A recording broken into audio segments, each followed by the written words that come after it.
Good morning, dear students. Welcome back again with a new session of Science 1.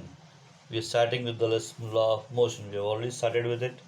We already discussed about the physical quantities like speed, velocity, distance, acceleration, etc. Now, Newton has given three equations of motion, uh, which we have to derive it by graphical method. So, what are those three equations of motion? Our first equation of motion is v equals to u plus at, where v is final velocity, u is initial velocity, a acceleration, and t is time.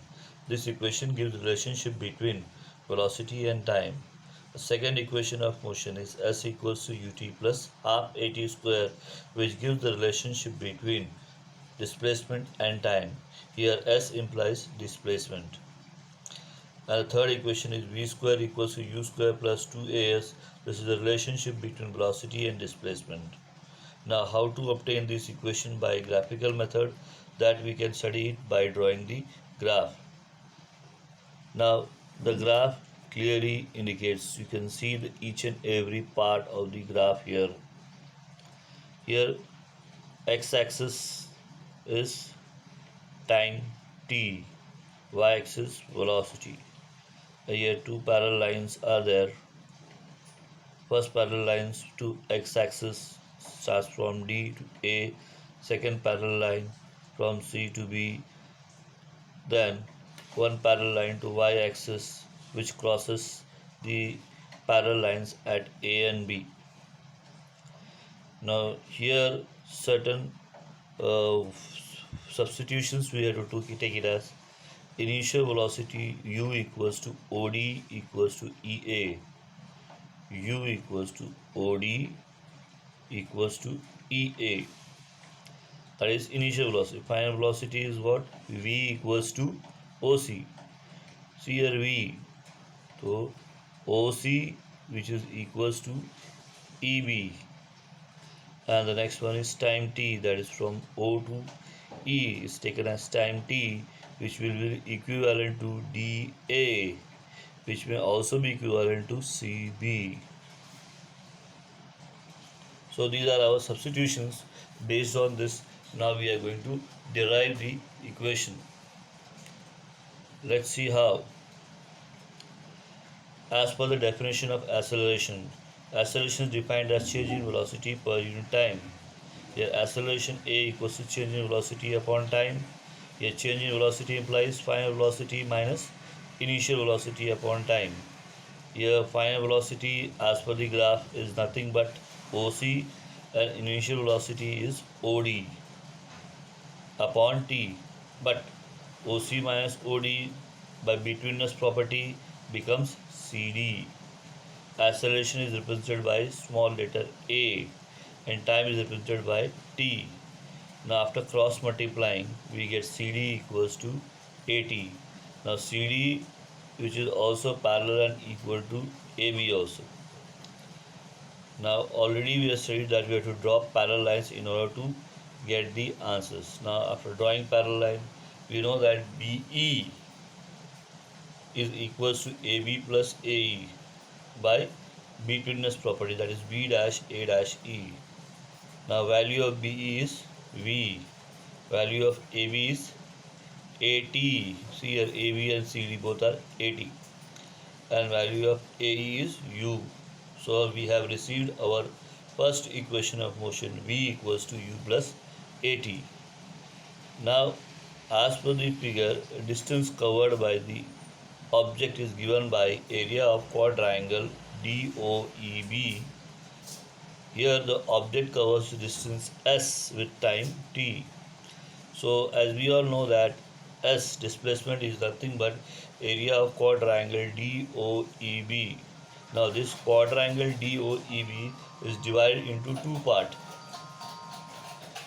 First part is rectangle DOEA and the second part is triangle DAB. So here area of rectangle is nothing but breadth into length, whereas area of triangle is nothing but half into base into height. So here breadth is nothing but AE and length is nothing but OE into half into base. Base is AB and height is dA. But after substituting the values, what do we get here as? Instead of AE, we can take U. Instead of OE, we can take it as T plus half as it is. Instead of AB, take it as AT. Instead of DA, we can take it as T. Now after solving it, we get our second equation of motion, that is S equals to UT plus half AT square. We can also determine the distance covered by the particle with the help of a trapezium, DOEV. See here, displacement is area of trapezium, DOEV, and formula for the area of trapezium is half into sum of the parallel sides into height. So here half into sum of parallel sides into distance between the parallel sides, that is nothing but height. So here putting the values, S equals to half into sum of the parallel sides are OD and BE. So OD plus BE into height is OE. OE is nothing but the distance between the two parallel lines. So S equals to half into OD implies U, BE implies V, and OE implies T. According to a definition of acceleration, we have already got it as A equals to V minus U upon T. Therefore, we can write T equals to V minus U upon A. Now, this value of T, we can substitute it here. So, instead of T, I can write V minus U upon A. And after solving it, what do I get it? V minus U and V plus U becomes what? V square minus U square. It is following the formula A minus B into A plus B is equals to A square minus B square. Now denominator is there, you have to cross multiply with the other side. So we get it as 2as equals to V square minus U square. Therefore, we get the third equation of motion, which is nothing but V square equals to U square plus 2as. These are the 3 Newton's equation of motion. Now we'll move to the next subtopic, that is UCM, uniform circular motion. Imagine if a particle is following a rectangular path, then definitely that particle has to change the direction how many times? 4 times.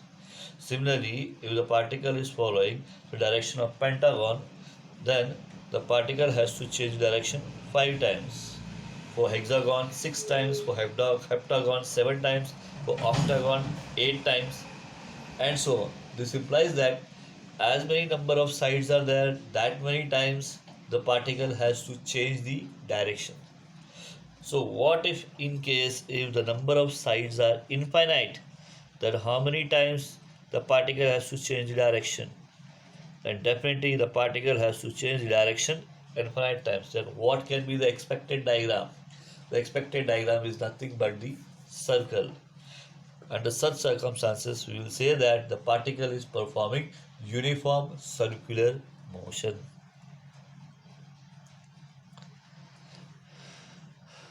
That's all for today, my dear students. I hope you have understood the topic.